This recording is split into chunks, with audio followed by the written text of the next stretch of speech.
الحمد لله رب العالمين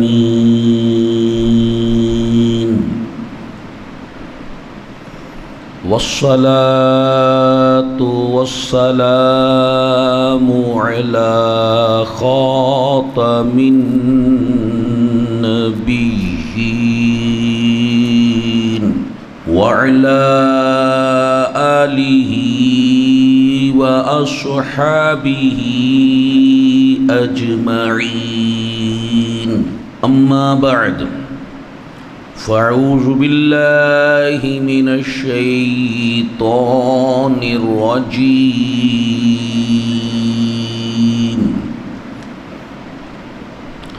بسم الله الرحمن الرحيم وإلهكم إله واحد لا إله إلا هو الرحمن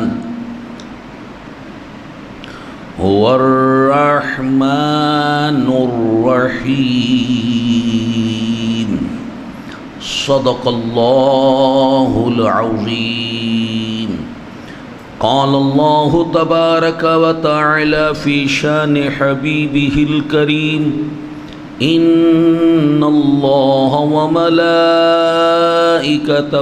يصلون على النبي يا أيها الذين آمنوا صلوا عليه وسلموا تسليما الصلاة والسلام عليك يا سيدي يا رسول الله الصلاة والسلام عليك يا سيدي يا حبيب الله الصلاة والسلام عليك يا سيدي يا نبي الله وعلى آلك وصحابك يا سيدي يا نور الله قصیدہ بدء الامالی سے ہم نے عقیدہ توحید کا آغاز کیا تھا۔ یہ قصیدہ حضرت علامہ دوسی رحمۃ اللہ علیہ نے املا کرایا، اس لیے اس کو امالی کہا جاتا ہے۔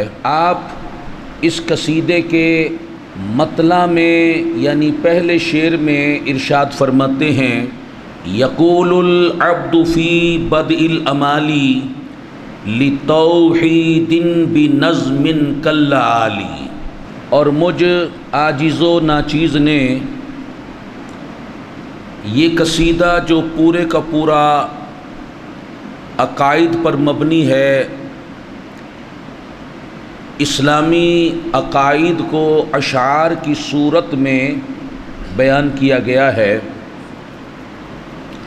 مجھ عاجز و ناچیز نے ان تمام عربی اشعار کو اردو اشعار میں ڈھالنے کی کوشش کی ہے۔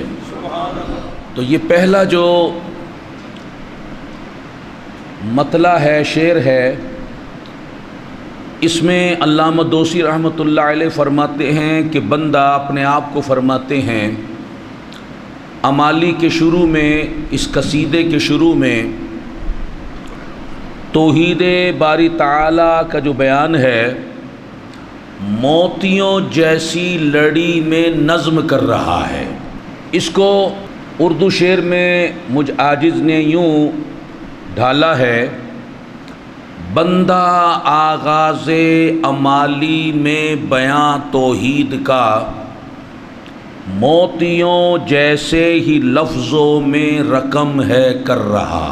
اس پہلے شعر میں لفظ عبد پر تفصیلی بیان ہو چکا ہے اور کتابچہ بھی سوال جواب کی صورت میں شائع ہو چکا ہے، جس میں یہ بات بنیادی طور پر سمجھائی گئی کہ عبد جب اللہ کے حوالے سے نسبت سے بولا جاتا ہے تو اس کا معنی بندہ ہوتا ہے، بندگی کرنے والا، عبادت کرنے والا۔ جب مخلوق سے نسبت کے حوالے سے بولا جاتا ہے تو اس کا معنی غلام کا ہوتا ہے۔ جب ہم عبداللہ کہیں گے اس کا معنی ہے اللہ کا بندہ، اللہ کا عبادت گزار، اور جب عبد المصطفیٰ کہیں گے یا عبد النبی کہیں گے یا عبد الرسول کہیں گے تو اس کا معنی ہے رسول کا غلام، نبی کا غلام، مصطفیٰ کا غلام صلی اللہ علیہ وسلم۔ اور قرآن و احادیث کے حوالے سے کتابچے میں تفصیلاً اس کا بیان ہے۔ جنہوں نے ابھی تک یہ کتابچہ نہیں پڑھا وہ عقیدہ توحید بعنوان لفظ عبد، اس کتابچے کو مکتبۃ الاسلام سے ضرور خرید فرمائیں اور خود بھی پڑھیں اور دوسروں کو بھی پڑھائیں، تاکہ اس میں جو ہمیں اسلامی عقیدہ سمجھایا گیا ہے وہ ہمارے ذہن نشین ہو جائے۔ صلو علی النبی۔ اس قصیدے کا اگلا شعر ہے: الہ الخلق مولانا قدیم و موصوف باوصاف الکمال۔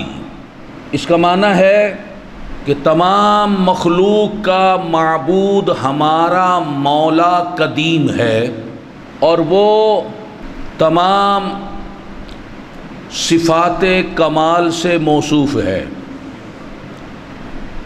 مجھ عاجز نے اس کو شعر میں یوں عرض کیا ہے: رب ہے مولانا قدیم اور خلق کا معبود جو، رب ہے مولانا قدیم اور خلق کا معبود جو، ہے صفات کاملہ سے بالیقین موصوف وہ۔ اگر آپ عربی اشعار ترجمہ اور اردو اشعار یاد کریں بہت اچھی بات ہے، وگرنہ کم از کم اردو شعر تو ہم سب کو یاد کرنے ہیں۔ تو یہ جو دوسرا شعر میں نے اردو کا پڑھا ہے اس کو اپنے پاس نوٹ کر لیں اور اس کو یاد کرنا ہے آپ نے، یہ آپ کا سبق ہے۔ رب ہے مولانا قدیم اور خلق کا معبود جو، ہے صفات کاملہ سے بالیقین موصوف وہ۔ اس شعر میں 5 باتیں بیان ہوئی ہیں۔ نمبر 1 الہ، نمبر 2 مخلوق، نمبر 3 مولانا، نمبر 4 قدیم، نمبر 5 صفات کمال سے موصوف ہونا۔ انشاءاللہ تعالی ان 5 باتوں کا بیان ہوگا۔ سب سے پہلے لفظ الہ۔ الہ کا معنی ہے معبود، جس کی عبادت کی جائے، جو عبادت کے لائق ہو، اسے کیا کہتے ہیں؟ الہ۔ اللہ تعالیٰ کو، اللہ تعالیٰ ہی کو الہ ماننا ہمارے ایمان کے لیے ضروری ہے۔ اور جو کلمہ پاک ہے اس میں توحید و رسالت کا اقرار اور تصدیق ہے۔ لا الہ الا اللہ محمد الرسول اللہ جل جلالہ وصلی اللہ تعالی علیہ وآلہ وسلم۔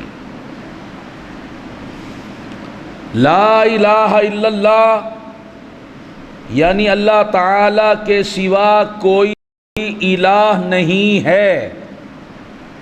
الہ کا معنی کیا ہے؟ معبود۔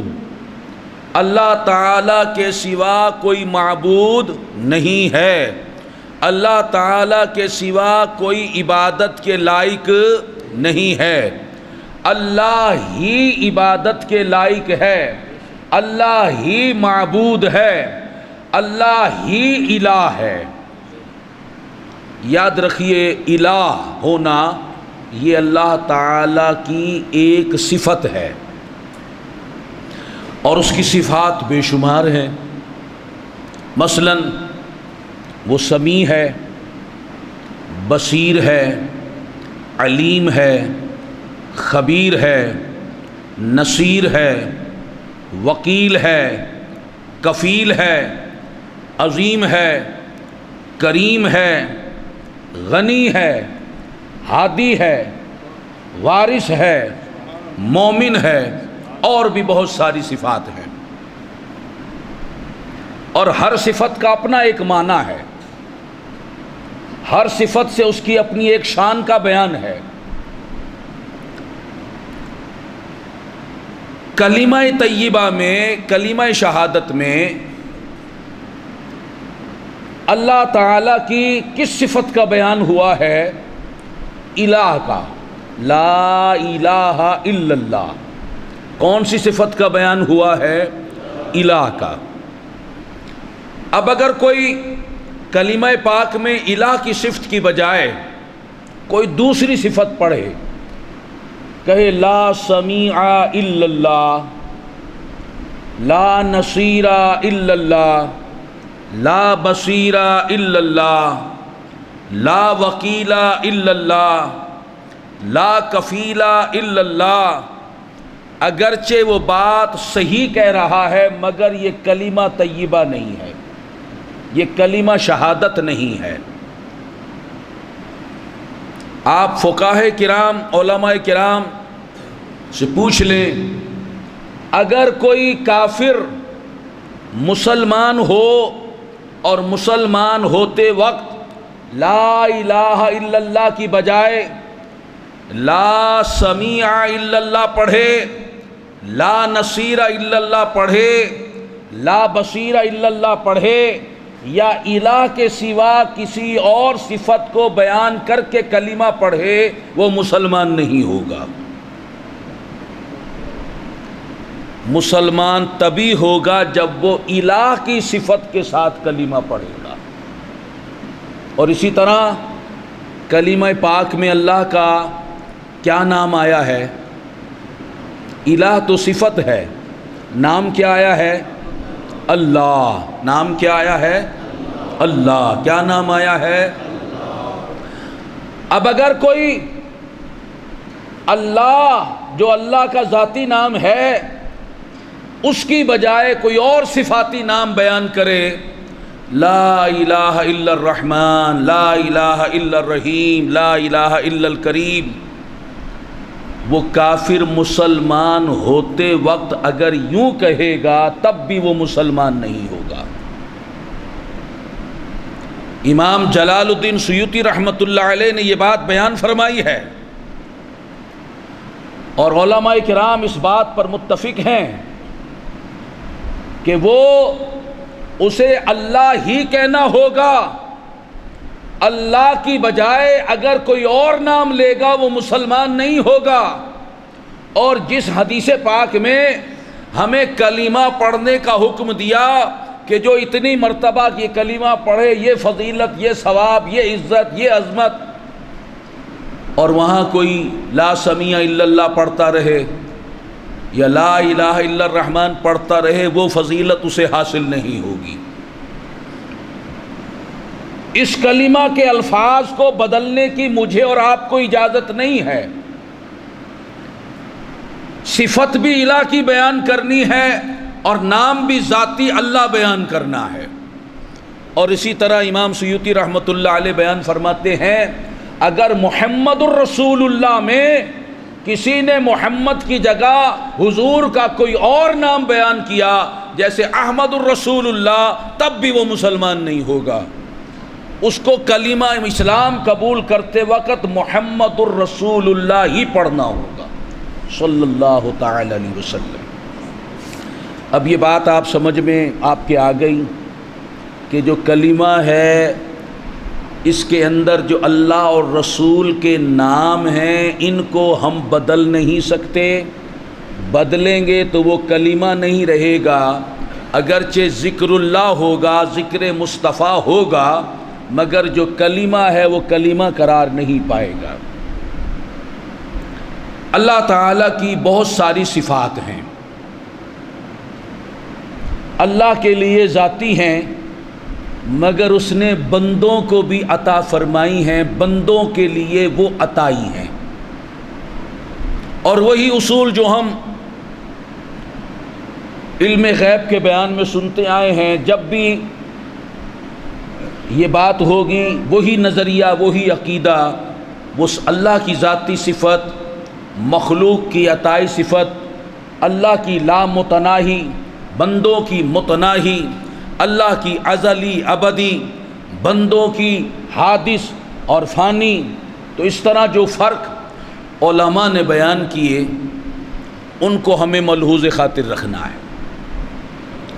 اللہ تعالیٰ کی تو بے شمار صفات ہیں، کوئی شمار کر ہی نہیں سکتا۔ اس نے اپنی صفات میں سے چند صفات اپنے بندوں کو بھی عطا فرمائی۔ مثلا سمیع ہونا، بصیر ہونا، علیم ہونا، نصیر ہونا، رحیم ہونا، عظیم ہونا، کریم ہونا، مالک ہونا، مومن ہونا، حلیم ہونا، حفیظ ہونا، حکیم ہونا، وکیل ہونا، کفیل ہونا، ولی ہونا، قادر ہونا، قوی ہونا، والی ہونا، نور ہونا، ہادی ہونا، وارث ہونا، یہ اللہ کی تو ذاتی صفات ہیں اور بندوں کے لیے عطائی صفات ہیں۔ مگر یاد رکھیں، الہ اللہ کی وہ صفت ہے جو عطائی نہیں ہو سکتی۔ اللہ نے بندوں کو سمیع بنایا، بصیر بنایا، نصیر بنایا، عظیم بنایا، قوی بنایا، ہادی بنایا، وارث بنایا، کفیل بنایا، علی بنایا، حفیظ بنایا، نور بنایا، ہادی بنایا اور دیگر صفات سے نوازا، مگر کسی کو الہ نہیں بنایا۔ الہ کی صفت کسی کو عطا نہیں کی۔ یہ صفت فقط اسی کے لیے ہے، اسی کی شان ہے، اسی کی عظمت ہے، وہی الہ ہے۔ کوئی دوسرا ذاتی طور پر تو ہو ہی نہیں سکتا، عطائی طور پر بھی نہیں ہے۔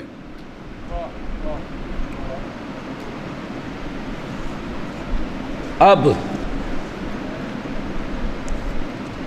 کچھ لوگ جو امت میں فتنہ برپا کرتے ہیں، اور ایسے لوگ ابتدائی اسلام سے شروع دور سے چلے آ رہے ہیں، اور ان کا کام منافقت کرنا، مسلمانوں کے اندر فساد برپا کرنا، ان کے نظریات کو خراب کرنے کی ناپاک کوشش کرنا۔ آج بھی کچھ ایسے لوگ ہیں جنہوں نے اسلام کا لبادہ تو اوڑھ لیا، مگر وہ مسلمان نہیں ہیں، فسادی لوگ ہیں۔ الہ کا معنی بچہ بچہ جانتا ہے کیا ہے معبود۔ الہ کا معنی کیا ہے؟ لا الہ الا اللہ کا معنی کیا ہے؟ اللہ کے سوا کوئی معبود نہیں ہے۔ اب وہ لوگوں کے درمیان اس طرح کی باتیں کرتے ہیں، لا الہ الا اللہ، اللہ کے سوا کوئی بیٹا دینے والا نہیں، لا الہ الا اللہ، اللہ کے سوا کوئی شفا دینے والا نہیں، لا الہ الا اللہ، اللہ کے سوا کوئی حاجت روا نہیں، لا الہ الا اللہ، اللہ کے سوا کوئی مشکل کشا نہیں، لا الہ الا اللہ، اللہ کے سوا کوئی فریاد رس نہیں، لا الہ الا اللہ، اللہ کے سوا کوئی دور سے سننے والا نہیں، لا الہ الا اللہ، اللہ کے سوا کوئی حاضر و ناظر نہیں، لا الہ الا اللہ، اللہ کے سوا کوئی عالم غیب نہیں۔ اب حیرت کی بات ہے الہ کا معنی یہ کہاں سے آ گیا؟ اگرچہ یہ اللہ کی صفات ہیں ذاتی طور پر، لیکن کلمہ میں الہ کا معنی بیٹا دینا کہاں سے آ گیا؟ شفا دینا کہاں سے آ گیا؟ حاضر و ناظر کہاں سے آ گیا؟ عالم غیب کہاں سے آ گیا؟ حاجت روا کہاں سے آ گیا؟ مشکل کشا کہاں سے آ گیا؟ فریاد رس کہاں سے آ گیا؟ داد رس کہاں سے آ گیا؟ انہوں نے کلمہ میں تحریف کی ہے، کلمہ کا معنی بدل دیا، حالانکہ 1400 سال سے زیادہ عرصہ ہو گیا کلمہ کا معنی قرآن و حدیث میں یہ کہیں بھی بیان نہیں ہوا۔ نہ صحابہ کرام نے ایسا کلمہ کا ترجمہ کیا، نہ تابعین نے، نہ تبع تابعین نے، نہ ائمہ مجتہدین نے، نہ بزرگان دین نے، نہ اولیاء اللہ نے، نہ علماء کاملین نے، مگر وہ لوگ جو امت میں تفرقہ بازی کرتے ہیں، فساد پیدا کرتے ہیں، وہ قرآن کا معنی بھی بدل دیتے ہیں، کلمہ کا معنی بھی بدل دیتے ہیں۔ ہم اللہ تعالیٰ کو حاجت روا مانتے ہیں، مشکل کشا مانتے ہیں، فریاد رس مانتے ہیں، بیٹا بیٹی دینے والا مانتے ہیں۔ اللہ تعالیٰ ذاتی طور پر اس کی بے شمار صفات ہیں، لیکن الہ کا معنی یہ نہیں ہے۔ لا الہ الا اللہ کا معنی ہے اللہ کے سوا کوئی عبادت کے لائق نہیں ہے۔ اگر ان لوگوں کی بات کو معیار بنا لیا جائے تو توحید تو مذاق بن جائے گی۔ ہم کہتے ہیں اللہ ہی الہ ہے، اللہ ہی معبود ہے، اور اگر ان کی بات کو مانا جائے تو کروڑوں الہ ماننے پڑ جائیں گے۔ اب میں چند ایک مثالیں پیش کرتا ہوں۔ حضرت عیسیٰ علیہ السلام کیا فرماتے ہیں؟ وَأُنَبِّئُكُمْ بِمَا تَأْكُلُونَ وَمَا تَدَّخِرُونَ فِي بُيُوتِكُمْ، جو تم گھروں کے اندر بیٹھ کر کھاتے ہو یا بچا کر رکھتے ہو، میں تمہیں اس کی خبر دیتا ہوں، مجھے اس کا علم ہے۔ از روئے قرآن تو آدم علیہ السلام کے علم غیب کا بیان ہوا، ابراہیم علیہ السلام کے علم غیب کا بیان ہوا، یوسف علیہ السلام کے علم غیب کا بیان ہوا، اور عیسیٰ علیہ السلام کے علم غیب کا بیان ہوا۔ اب عیسیٰ علیہ السلام فرما رہے ہیں کہ میں غیب کی خبریں دینے والا ہوں، اور اللہ قرآن میں ان کی یہ بات نقل فرما رہا ہے۔ تو اگر لا الہ الا اللہ کا یہ معنی کیا جائے کہ اللہ کے سوا کوئی عالم غیب نہیں، تو عیسیٰ علیہ السلام کو تو قرآن عالم غیب فرما رہا ہے، تو کیا انہیں الہ مانا جائے گا؟ معاذ اللہ، کہیں گے عیسیٰ علیہ السلام الہ ہے۔ یہ تو عیسائی لوگوں کا نظریہ ہے، ہم مسلمان اللہ ہی کو الہ مانتے ہیں۔ پھر اللہ تبارک و تعالی، یہ تو ہے نا فرمان عیسیٰ علیہ السلام، وہ بھی قرآن کا حصہ ہے، اور اللہ تعالیٰ خود فرماتا ہے وَمَا كَانَ اللَّهُ لِيُطْلِعَكُمْ عَلَى الْغَيْبِ وَلَكِنَّ اللَّهَ يَجْتَبِي مِن رُّسُلِهِ مَن يَشَاءُ۔ اللہ کی یہ شان نہیں کہ اے عام لوگوں تمہیں غیب کا علم دے دے، ہاں اللہ چن لیتا ہے اپنے رسولوں میں سے اور انہیں غیب کا علم عطا فرماتا ہے۔ اب کم و بیش 1,24,000 انبیاء کرام تشریف لائے، اگر الہ کا معنی عالم غیب مان لیا جائے تو 1,24,000 کم و بیش انبیاء کرام کو الہ ماننا پڑے گا۔ ہے نا فساد کی بات؟ اللہ تو واحد ہے، الہ جو ہے وہ ایک ہے، اللہ ہی ہے۔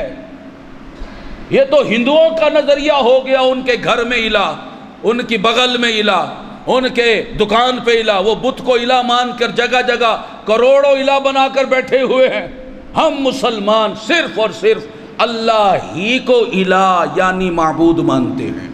یہ کہا جائے کہ لا الہ الا اللہ کا معنی اللہ کے سوا کوئی اور تصرف کرنے والا نہیں، یہ بھی کیسے معنی ہو سکتا ہے؟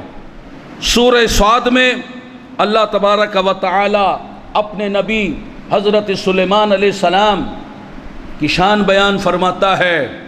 اللہ فرماتا ہے ہم نے ہوا کو اپنے نبی سلیمان کے بس میں کر دیا، اختیار میں دے دیا، اس کے حکم سے، اس کی اجازت سے، اس کے اذن سے یہ ہوا نرم نرم چلتی ہے۔ اور سورہ انبیاء میں اللہ تعالیٰ فرماتا ہے وَلِسُلَيْمَانَ الرِّيحَ عَاصِفَةً تَجْرِي بِأَمْرِهِ إِلَى الْأَرْضِ، اور ہم نے سلیمان کے قابو میں تیز ہوا کو کر دیا کہ اس کے حکم سے تیز تیز چلتی ہے۔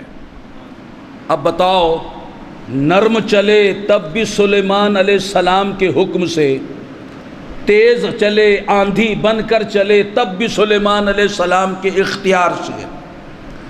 اور ہوا آپ کو جا پتہ ہے کیا چیز ہے؟ یہ ہوائی تو ہے جو بارش کو برسانے کا ظاہری سبب بنتی ہے۔ یہ بخارات کو ہوا اڑاتی ہے، بادل بناتی ہے، ان بادلوں کو لے کر چلتی ہے، اور یہ ہوا کا دباؤ کم زیادہ بارش برسنے کا ظاہری سبب بنتا ہے۔ پھر جب بارش برستی ہے تو فصلیں اگتی ہیں، فصلیں اگتی ہیں تو انسان، جاندار، جانور اس سے پرورش پاتے ہیں۔ تو گویا اللہ تعالیٰ نے یہ سارا نظام حضرت سلیمان علیہ السلام کے قابو میں دے دیا۔ اگر عالم میں تصرف کرنا، اپنے اذن و اجازت سے عالم کے امور کو چلانا،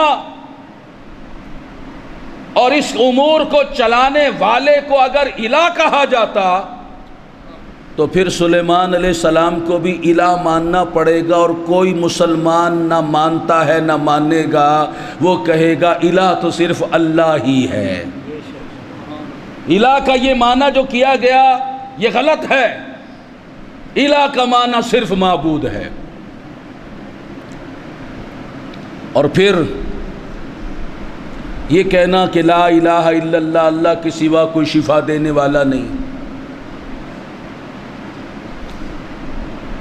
یہ جو دار الشفا جگہ جگہ لکھا ہوا ہے، شفا خانہ لکھا ہوا ہے، یہ سارے پھر شرک کے گھر کہلائیں گے۔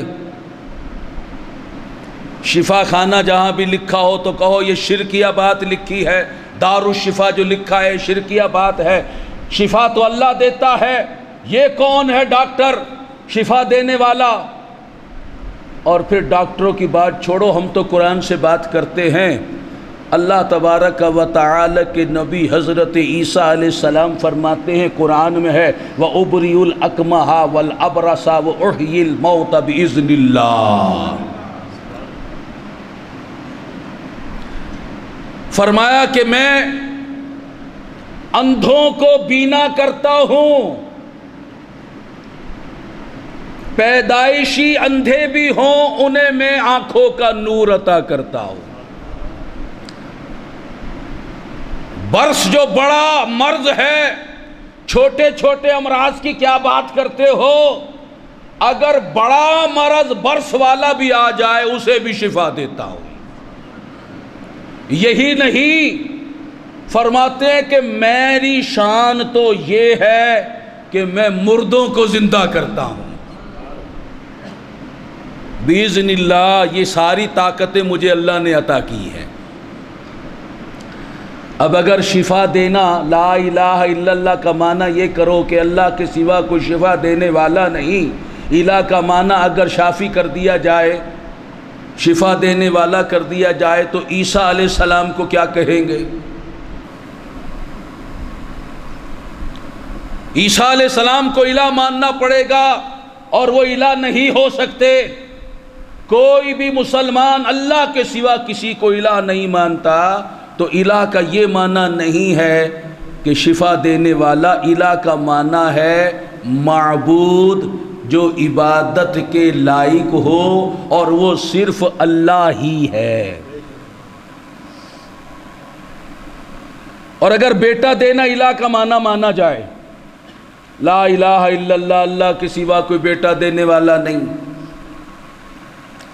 تو قرآن پڑھو سورہ مریم، حضرت جبرائیل علیہ السلام بشری صورت میں حضرت مریم علیہ السلام کے پاس حاضر ہوئے، وہ گھبرا گئیں، اجنبی شخص کو دیکھا گھبرا گئیں۔ اب جبریل کیا کہتے ہیں؟ انما انا رسول ربک، گھبرا نہیں، میں تیرے رب کا بھیجا ہوا رسول ہوں، تیرے رب نے مجھے بھیجا ہے لِأَهَبَ لَكِ غُلَامًا زَكِيًّا، کس لیے بھیجا کہ میں تجھے ایک سترا بیٹا دوں۔ اللہ اکبر، جبریل یہ دعویٰ کر رہا ہے میں بیٹا دوں، یہ نہیں کہا کہ اللہ نے مجھے بھیجا کہ اللہ تجھے بیٹا دیتا ہے، یہ کہا میں اللہ کا بھیجا ہوا ہوں تاکہ تجھے ایک سترا بیٹا دوں۔ اگر بیٹا دینا الہ کا معنی بنا لیا جائے، گڑھ لیا جائے، پھر تو جبریل کو بھی الہ ماننا پڑے گا، اور جبریل الہ نہیں ہو سکتا، الہ تو صرف اللہ ہی ہے۔ اور اگر دور سے سننا الہ کا معنی مانا جائے تب بھی فساد۔ اب دیکھیے سورہ نمل میں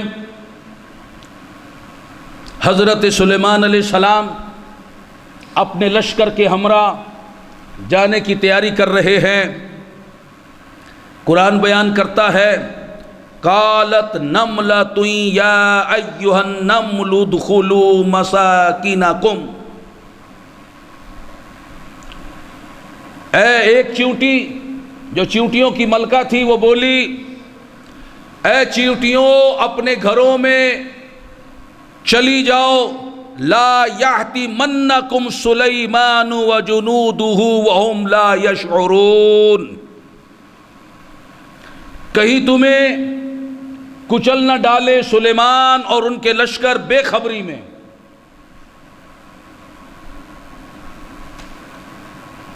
مفسرین کرام بیان فرماتے ہیں 3 میل کا فاصلہ تھا، 3 میل کے فاصلے پر چیونٹی دیگر چیونٹیوں سے بات کر رہی ہے، اور قرآن کہتا ہے سلیمان علیہ السلام چیونٹی کی اس گفتگو کو جب سن رہے تھے فَتَبَسَّمَ ضَاحِكًا مِّن قَوْلِهَا، اس چیونٹی کی اس بات کو سن کر سلیمان علیہ السلام مسکرانے لگے۔ 3 میل سے چیونٹی کی آواز کو سننا، یہ دور سے سننا، آج ہمارے کان میں بھی چیونٹی ڈال دی جائے تب بھی ہم نہ سنیں۔ وہ 3 میل سے چیونٹی کی آواز کو سن رہے ہیں، فَتَبَسَّمَ ضَاحِكًا، اور مسکرا رہے ہیں۔ اگر دور سے سننا الہ کا معنی ہے، پھر تو حضرت قرآن حضرت سلیمان علیہ السلام معبود ہو جائیں گے، الہ ہو جائیں گے، یہ تو فساد کی بات ہے۔ الہ کا معنی ہرگز یہ نہیں ہے کہ دور سے سننے والا، الہ کا معنی ہے معبود عبادت کے لائق، اور وہ صرف اور صرف اللہ ہے۔ سلیمان علیہ السلام دربار لگا کر بیٹھے ہوئے، سورہ نمل آیت نمبر 40 میں حضرت سلیمان علیہ السلام دربار لگا کر بیٹھے ہیں۔ ہدہد نے بلقیس کے بارے میں اور اس کی سلطنت کے بارے میں، اس کے تخت کے بارے میں آ کر بتایا، اور بلقیس کا جو تخت تھا وہ اس نے کمرہ در کمرہ در کمرہ 7 کمروں میں مکفل کیا ہوا تھا، حفاظت کے لیے نگران مقرر کیے ہوئے تھے، موتی و جواہرات سے مرصع تھا، اور بہت وزنی تخت تھا۔ سلیمان علیہ السلام نے اپنے دربار میں ارشاد فرمایا تم میں کون ہے جو بلقیس کے اس تخت کو میرے پاس لے آئے؟ اللہ تعالیٰ قرآن میں بیان فرماتا ہے نقل کہ ایک خبیث جن جو دیو تھا بہت بڑا پہاڑ کی طرح کہ جہاں تک نگاہ جاتی وہاں تک اس کا قدم جاتا تھا، اتنا بڑا دیو وہ کھڑا ہوا اور کہنے لگا انا آتیک بہ قبل ان تقوم من مقامک، حضور مجھے اجازت دیجئے اس سے پہلے کہ آپ یہ اجلاس ختم کریں میں تخت لے کر آ جاؤں گا۔ تخت کو لے کر حضرت سلیمان علیہ السلام فلسطین میں ہیں اور وہ تخت جو ہے یمن میں ہے، دوسرے ملک میں، اور وہ کہہ رہا ہے کہ آپ کا اجلاس برخاست نہیں ہونا پائے گا۔ صبح آپ اجلاس شروع کرتے تھے دوپہر تک جاری رہتا تھا، چند گھنٹوں کی بات ہے۔ اس نے کہا چند گھنٹوں میں لے آؤں گا۔ حضرت سلیمان علیہ السلام نے فرمایا کہ نہیں، مجھے اس سے پہلے چاہیے۔ اب قرآن کیا کہتا ہے؟ قال الذی عنده علم من الکتاب انا آتیک بہ قبل ان یرتد الیک طرفک،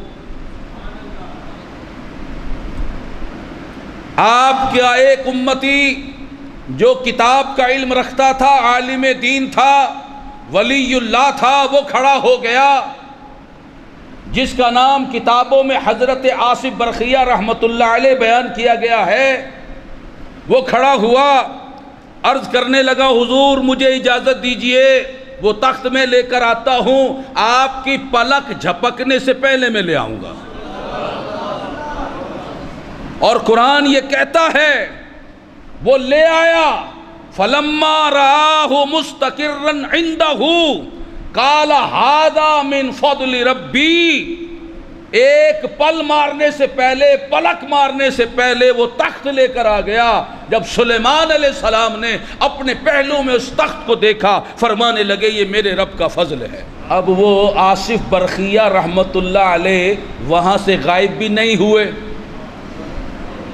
دربار میں بھی موجود، فلسطین میں بھی موجود، یمن میں بھی موجود، یمن سے تخت لے کر آ رہے ہیں اور پلک جھپکنے میں عذروِ قرآن لے آئے۔ تو حاضر و ناظر پھر کسے کہتے ہیں؟ جو یہاں بھی حاضر وہاں بھی حاضر۔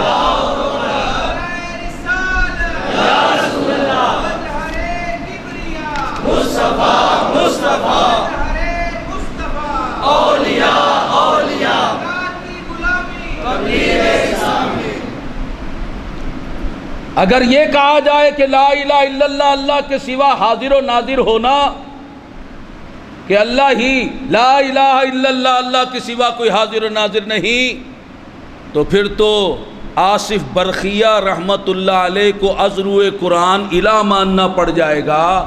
الامان والحفیظ، وہ تو عبداللہ ہے، الہ نہیں ہے، نہ ہو سکتے ہیں الہ۔ تو ہم مسلمانوں کا یہ ایمان، اعتقاد، عقیدہ، نظریہ ہے، صرف اور صرف اللہ ہے۔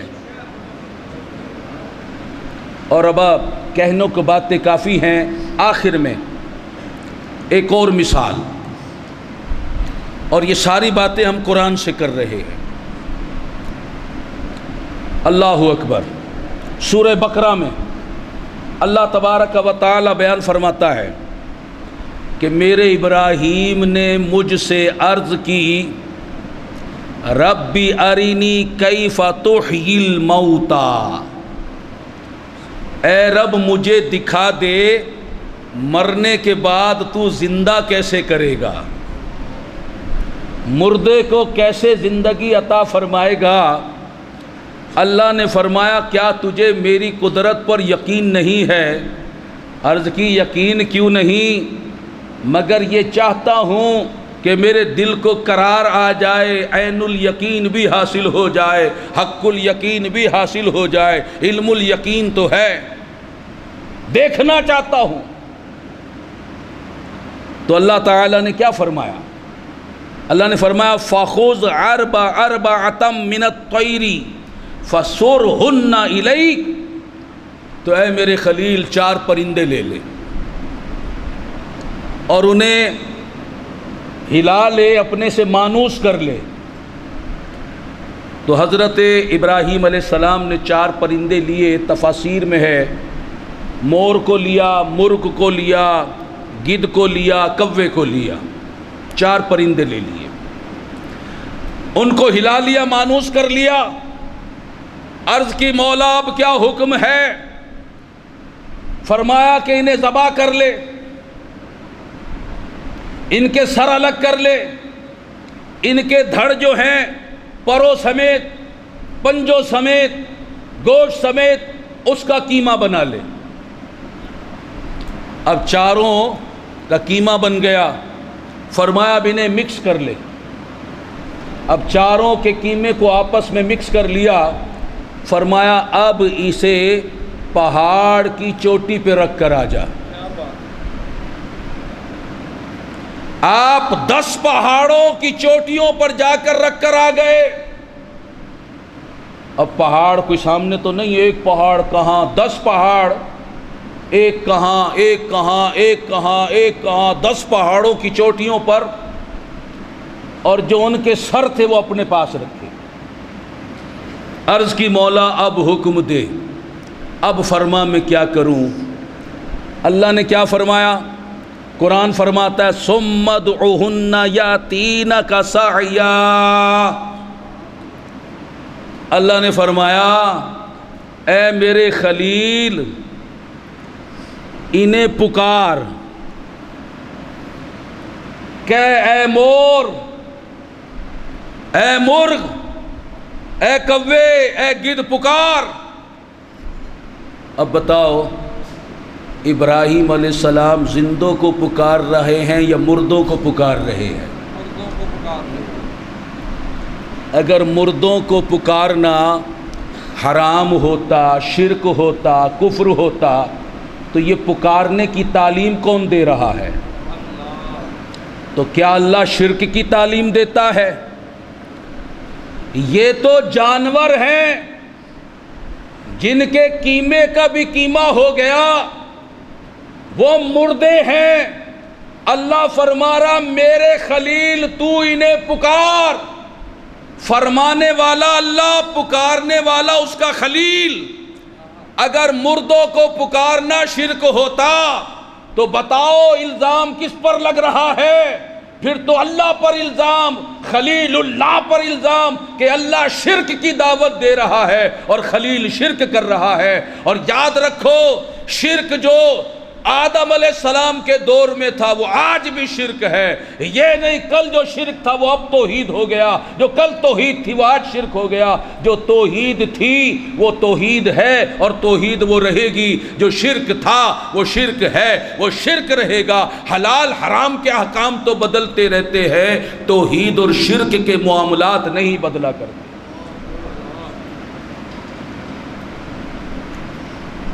اور ہم تو مزار والوں کو پکارتے ہیں، وہ مردے کہلانے کو تو مردے ہیں۔ مجھے بتاؤ آقا نے نہیں ارشاد فرمایا صلی اللہ علیہ وسلم جب قبرستان جاؤ تو کیا کہو؟ السلام علیکم یا اہل القبور، اے قبر والو تمہیں سلام ہو۔ اس میں تو شرابی بھی لیٹا ہوا ہے، بدکار بھی لیٹا ہوا ہے، اس میں تو جناب بے نمازی بھی لیٹا ہوا ہے، اس میں نمازی بھی لیٹا ہوا ہے، قبروں کے اندر تو سارے ہیں۔ تو سب کو کہا اے قبر والو، جب فاسق و فاجر بھی، فاسق و فاجر تو بات کی بات ہے، کافر بھی ہو تو سنتا ہے۔ چاہے بدر بھول گئے، جب جنگ بدر کے بعد کافروں کے لاشوں کو اٹھا کر چاہے بدر میں ڈال دیا گیا، تہ میں پھینک دیا گیا، اور میرے آقا کنویں کے کنارے تشریف لائے اور ایک ایک کا نام لے کر کہا کہ ابو جہل، اے عتبہ شیبہ، بتاؤ تمہارے معبود و باطلان، معبود باطلے کے وعدہ سچا رہا؟ یا میرے معبود کا وعدہ سچا رہا؟ فاروق اعظم عرض کرنے لگے یا رسول اللہ یہ مرے ہوئے کافر کیا سن رہے ہیں؟ فرمایا تجھ سے زیادہ سن رہے ہیں، زندوں سے زیادہ سن رہے ہیں۔ الانبیاء احیاء فی قبورہم ویصلون، انبیاء کرام اپنی قبروں میں زندہ ہیں، نمازیں پڑھتے ہیں، رزق دیے جاتے۔ وہ تو زندہ ہے، ہم زندوں کو پکاریں،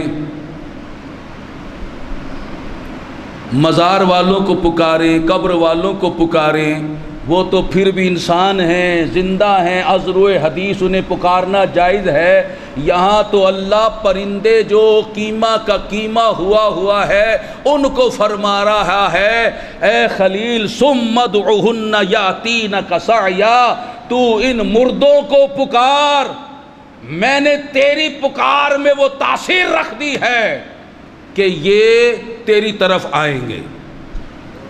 اور چنانچہ پھر کچھ بوٹیاں اس درخت اس پہاڑ سے اڑی، کچھ ادھر سے اڑی، کچھ ادھر سے اڑی، اور وہ فضا میں بغیر سر کے پرندے بن گئے اور ابراہیم علیہ السلام کے پاس آ کر سامنے کھڑے ہو گئے، بغیر سر کے زندہ ہیں۔ ابراہیم علیہ السلام نے جب سر آگے کیا تو ان کے ساتھ جڑ گئے۔ تو بہرحال اگر مردوں کو پکارنا، دور سے پکارنا، یہ کوئی شرک کا کام ہوتا تو اللہ تبارک و تعالی کبھی اس کے کرنے کا حکم نہیں دیتا۔ خیر، تو اب جو کچھ بھی ہم نے سمجھا اور آپ کو سمجھایا وہ یہی ہے کہ لا الہ الا اللہ کا یہ معنی کرنا کہ اللہ کے سوا کوئی بیٹا دینے والا نہیں، اللہ کے سوا کوئی شفا دینے والا نہیں، اللہ کے سوا کوئی عالم غائب نہیں، اللہ کے سوا کوئی حاضر و ناظر نہیں، اللہ کے سوا کوئی حاجت روا نہیں، اللہ کے سوا کوئی مشکل کشا نہیں، اللہ کے سوا کسی کو پکارنا جائز نہیں، یہ سراسر باطل ہے، غلط ہے، قرآن سے ثابت ہے کہ اللہ تعالیٰ نے اپنے بندوں کو یہ شانیں عطا کی ہیں کہ وہ حاجت روا بھی ہیں، مشکل کشا بھی ہیں، فریاد رس بھی ہیں، حاضر و ناظر بھی ہیں، علم غیب بھی جانتے ہیں، اور وہ ہوا اور دیگر معاملات پر تصرف بھی رکھتے ہیں، اور دور سے انہیں پکارا جائے وہ پکار کو سنتے بھی ہیں۔ تو لہٰذا الہ کا یہ معنی ہرگز نہیں، اگر الہ کا یہ معنی کریں گے تو لاکھوں کروڑوں الہ ماننے پڑ جائیں گے، یہ توحید کی بجائے شرک ہونا شروع ہو جائے گا۔ الہ تو ایک ہی ہے اور وہ صرف اور صرف اللہ تعالی ہے۔ اب یہاں پر ایسے ہی یہ جو کلمہ میں تحریف کرنے والے، وہ ایک شخص ایک جلسے میں چلا گیا اور اس نے رات کو تقریر کی اور یہی بات بیان کی، لا الہ الا اللہ، اللہ کے سوا کوئی بیٹا دینے والا نہیں، حاجت روا نہیں، شفا دینے والا نہیں، حاجت اور جنا مشکل کشا نہیں ہے، حاضر و ناظر نہیں، یہ پورا اس نے بیان کیا۔ جو صاحب خانہ تھا جس نے جلسہ سجایا تھا وہ تو مسلمان تھا، وہ پریشان ہو گیا، یہ کون سا مولوی آ گیا آج، یہ کیسی باتیں کر رہا ہے۔ اب اس وقت تو کچھ نہ بول سکا، صبر کر لیا، جلسہ ختم ہو گیا، مولوی صاحب کو آرام کے لیے کمرہ دے دیا گیا۔ صبح کے وقت اب مولوی صاحب انتظار کر رہے ہیں کہ صاحب خانہ آئیں، کوئی لفافہ عطا کریں، کوئی نذرانہ عطا کریں، کوئی کرایہ عطا کریں۔ وہ صاحب خانہ تو رات کو ناراض ہوئے بیٹھا تھا، جب وہ نہیں آئے تو اب یہ مولوی صاحب ان کے دروازے پر پہنچ گئے۔ انہوں نے کہا جی مولوی صاحب کیسے آنا ہوا؟ کہنے لگے جناب وہ کرایہ اور کوئی نذرانہ وہ آپ نے کچھ نہیں دیا۔ آپ نے فرمایا مولوی صاحب رات کی اپنی تقریر بھول گئے؟ لا الہ الا اللہ، اللہ کے سوا کوئی حاجت روا نہیں، اللہ کے سوا کوئی مشکل کشا نہیں، اللہ کے سوا کوئی بیٹا دینے والا نہیں، اللہ کے سوا کوئی نذرانہ دینے والا نہیں، اللہ کے سوا کوئی کرایہ دینے والا نہیں، تو آپ میرے پاس کیا لینے کے لیے آئے؟ اگر یہ ترجمے شروع کر دیں تو یہ تو کھیل تماشا بن جائے گا، کلمہ نہیں رہے گا۔ تو یاد رکھیں الہ کا معنی صرف اور صرف معبود ہے، الہ کا معنی صرف اور صرف معبود ہے۔ اگر یہ معنی ہماری سمجھ میں آ جائے گا، یہ بیان، تو انشاءاللہ تعالی یہ بات اچھی طرح ہمیں کلیئر ہو جائے گی کہ الہ کا معنی جو کچھ لوگ کرتے ہیں وہ غلط کرتے ہیں۔ الہ کا معنی صرف اور صرف معبود ہے۔ لا الہ الا اللہ کا معنی ہے کہ اللہ کے سوا کوئی عبادت کے لائق نہیں ہے، اللہ کے سوا کوئی عبادت کے لائق نہیں ہے۔ اور یہی معنی ہم مسلمانوں کا میں رائج ہے، یہی ہمیں بزرگوں نے بتایا، یہی صحابہ نے بتایا، یہی حدیث میں آیا، یہی قرآن نے بتایا، یہی معنی قرآن و حدیث سے، یہی اسلام کا معنی ہے۔ لا الہ الا اللہ کا معنی کیا ہے؟ کہ اللہ کے سوا کوئی عبادت کے لائق، اللہ ہی عبادت کے لائق ہے، اللہ ہی معبود ہے، اللہ ہی الہ ہے، اللہ کے سوا کوئی الہ نہیں۔ الہ وہ اللہ کی صفت ہے جو عطائی نہیں ہے۔ اللہ نے کچھ اپنی صفات بندوں کو عطا کی ہے، مگر الہ کی جو صفت ہے وہ کسی کو بھی عطا نہیں کی۔ یہی اسلامی عقیدہ ہے۔ اللہ تعالی ہمیں عقائد اسلامیہ ہی پر زندگی عطا فرمائے، اور عقائد اسلامیہ ہی پر، ایمان پر خیر و عافیت کے ساتھ سرکار کے جلووں میں ہمیں موت عطا فرمائے، اور کل قیامت میں مسلمانوں کی صف میں ہمیں کھڑا کرے اور مسلمانوں کے ساتھ ہمارا حشر فرمائے، نبی پاک صلی اللہ علیہ وسلم کی شفاعت نصیب فرمائے، اور حضور کے پڑوس میں جنت الفردوس میں ہمیں جگہ عطا فرمائے۔ آمین بجاہ خاتم النبیین صلی اللہ علیہ وسلم، وما علینا الا البلاغ۔